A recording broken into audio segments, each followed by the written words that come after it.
today we're going to be taking you on a journey through the industry of flowers. We're going to be talking with the Sylvia Cup Design Competition contestants. You'll also be able to see some of their work being done in this 41st Annual Design Contest, the largest competition and the longest running competition in the United States. We're also going to be featuring the beautiful flowers and the outstanding varieties, and then we're also going to be speaking with some of the designers in the production room, talking about the arrangements that they're creating for the beautiful dinner and luncheon events. So we're in for a really great show, so come on ahead and we're going to have a lot of fun talking about flowers.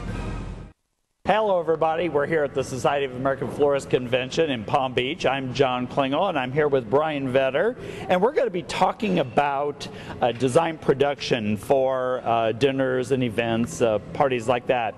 And Brian, so what do you got going on? We're actually going to start a line of centerpieces here and do them in a production style where we would start with our containers. We would put our foam and our foliage in first, and then we just gradually move it through the stage of each flower so that we can get more done and keep a consistent recipe going on. How do you have the foam attached? This is floral wet foam that is anchored into the container. We actually use a hot melt glue to attach the foam to the container right where you want it to stay, and then the foam doesn't move around and you don't need any tape or anchoring materials. And that foam and that glue is it's a melted pan glue, or and then you secure it when the foam is dry and then saturate it? Or you can do it with wet foam as well. You could do it wet as well. Okay, that's great. Now, I know here we are, as I mentioned earlier, in South Florida, and so we've got some great native foliages, and this is Dwarf Schefflera arboricola, and you're using as a base. We're just using this to kind of camouflage our foam a little bit so that you don't see the actual mechanics of our piece.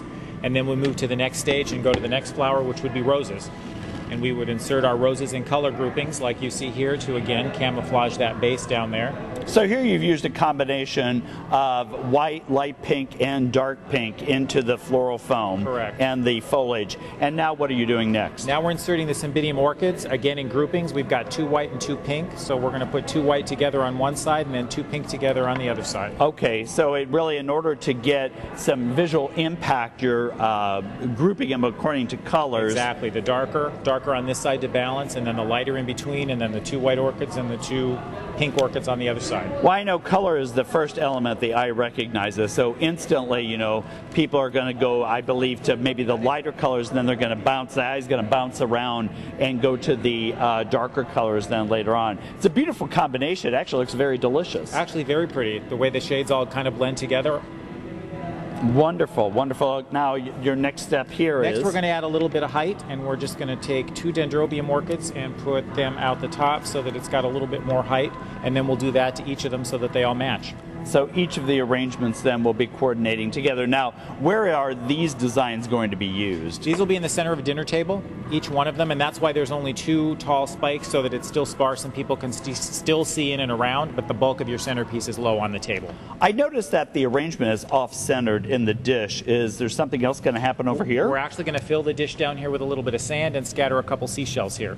Oh, that's for a simple beach theme. Yeah, since we're right here on the beach in South Florida. Exactly. So that's a fun and kind of interesting look. I guess they could also put maybe some water, especially if you had a bigger container, and even float some candles in it. You could do that, or even water in some marbles, you know, colored marbles, if you wanted some pink marbles or dark to, you know, have a little more contrast in color. Either one. Very, very cool.